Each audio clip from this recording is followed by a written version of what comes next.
নমস্কার। শ্রী শ্রী রামকৃষ্ণ কথামৃত প্রথম ভাগ। শ্রীযুক্ত বিজয় গোস্বামী সবে গয়া হইতে ফিরিয়াছেন। সেখানে অনেকদিন নির্জনে বাস ও সাধুসঙ্গ হইয়াছিল। এক্ষণে তিনি গৈরিক বসন পরিধান করিয়াছেন। অবস্থা ভারী সুন্দর, যেন সর্বদা অন্তর্মুখ। পরমহংসদেবের নিকট হেঁট মুখ হইয়া রহিয়াছেন, যেন মগ্ন হইয়া কি ভাবিতেছেন। বিজয়কে দেখিতে দেখিতে পরমহংসদেব তাহাকে বলিলেন, বিজয়, তুমি কি বাসা পাকড়েছ? দেখো, দুজন সাধু ভ্রমণ করতে করতে একটি শহরে এসে পড়েছিল।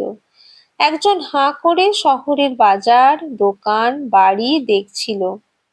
এমন সময় অপরটির সঙ্গে দেখা হলো। তখন সে সাধুটি বললে, তুমি হাঁ করে শহর দেখছো, তল্পি তল্পা কোথায়? প্রথম সাধুটি বললে, আগে আমি বাসা পাকড়ে তল্পি তল্পা রেখে ঘরে চাবি দিয়ে নিশ্চিন্ত হয়ে বেরিয়েছি। এখন শহরে রং দেখে বেড়াচ্ছি। তাই তোমায় জিজ্ঞাসা করছি, তুমি কি বাসা পাকড়েছ? মাস্টার ইত্যাদির প্রতি। দেখো, বিজয়ের এতদিন ফোয়ারা চাপা ছিল, এইবার খুলে গেছে। বিজয়ের প্রতি। দেখো, শিবনাথের ভারী ঝঞ্ঝাট। খবরের কাগজ লিখতে হয়, আর অনেক কর্ম করতে হয়। বিষয় কর্ম করলেই অশান্তি হয়, অনেক ভাবনা চিন্তা এসে জোটে। শ্রীমদ্ ভগবদে আছে যে অবধূত 24 গুরুর মধ্যে চিলকে একটি গুরু করেছিলেন। এক জায়গায় জেলেরা মাছ ধরছিল, একটি চিল এসে একটি মাছ ছোঁ মেরে নিয়ে গেল।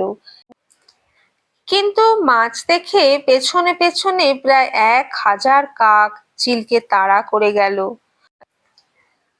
আর সঙ্গে সঙ্গে কা কা করে বড় গোলমাল করতে লাগলো। মাছ নিয়ে চিল যেদিকে যায়, কাকগুলো তাড়া করে সেই দিকে যেতে লাগলো।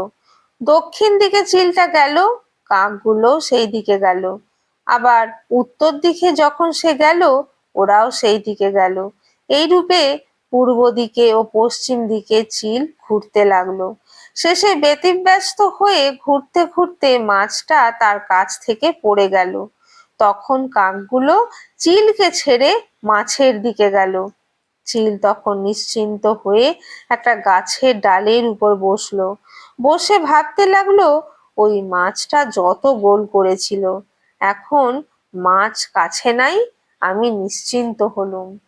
অবধূত চিলের কাছে এই শিক্ষা করলেন যে যতক্ষণ সঙ্গে মাছ থাকে, অর্থাৎ বাসনা থাকে, ততক্ষণ কর্ম থাকে, আর কর্মের দরুন ভাবনা চিন্তা অশান্তি। বাসনা ত্যাগ হলেই কর্ম ক্ষয় হয় আর শান্তি হয়। তবে নিষ্কাম কর্ম ভালো, তাতে অশান্তি হয় না, কিন্তু নিষ্কাম কর্ম করা বড় কঠিন।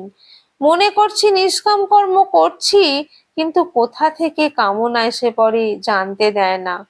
আগে যদি অনেক সাধন থাকে, সাধনের ফলে কেউ কেউ নিষ্কাম কর্ম করতে পারে। ঈশ্বর দর্শনের পর নিষ্কাম কর্ম অনায়াসে করা যায়। ঈশ্বর দর্শনের পর প্রায় কর্ম ত্যাগ হয়, দুই একজন লোকশিক্ষার জন্য কর্ম করে। নমস্কার।